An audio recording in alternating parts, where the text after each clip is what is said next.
আসসালামু আলাইকুম and welcome back to my channel. আর নিয়ে আসলাম আরেকটি ব্লগ। আশা করি সবাই ভালো আছেন। আলহামদুলিল্লাহ ভালো আছি। তো এটা হচ্ছে আমার ভিডিওটা পড়েছিল, আমি খেয়ালই করিনি আর অনেকটা লেট হয়ে গেছে।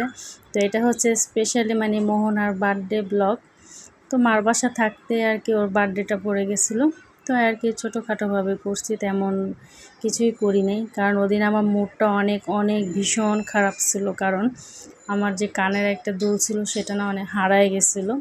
সেজন্য আমার মুডটা অনেক অফিস ছিল, সেজন্য মন ভালো ছিল না, তাই আর তেমন কিছুই করিনি। তো এটা যাই করছে আর কি আম্মুই করছে।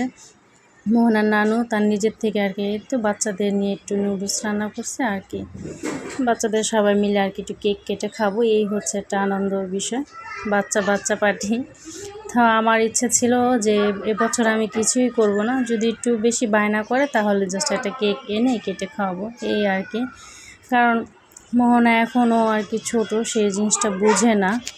তো ভাবছিলাম যখন একটু বড় বুঝের হবে তখন আর কি মন মতন করব। তো যাই হোক, আম্মু অনেক করে বলতেছে যে না, কোনো বছর তো নানুর বাসাতে এরকম বার্থডে হয়নি, এই বছরই প্রথম। তো সেজন্য আর কি আম্মু আর কি খুশি মতন একটু করছে, আম্মুর মতন করে। তাই তো এখন কেক কাটা হয়ে গেল, আমি এখন মোহনাকে একটু খাওয়াই দিতেছিলাম। এর আগের বছর কিন্তু জোর করে আমি ওরে পারি নাই একটু কেক খাওয়াইতে, মাশাল্লাহ। তো এবারকার নিচ থেকে খাচ্ছে। আর সবাই আমার মেয়ের জন্য দোয়া করবেন, সে যেন সুস্থ সবল ভালো থাকে। আর সব বাচ্চাদের জন্যই মাশাল্লাহ অবশ্যই বলবেন। আর এই যে পাশে যেটা হচ্ছে, এটা হচ্ছে নাজিয়া, মোহনা, এই তো মুস্কান। আমি আব্বুকে একটু খাওয়াই দিতেছিলাম, তো ওখান থেকে আমি একটু নিয়ে সবাইকে একটু খাওয়াই দেওয়ার চেষ্টা করতেছিলাম। এখন এই যে আব্দুল রহমান, এটা হচ্ছে মিতুর ছেলে। ভিডিওটা এ পর্যন্ত, কি কেমন লাগলো অবশ্যই কমেন্টে জানাবেন। সবাই ভালো থাকবেন, আল্লাহ হাফেজ।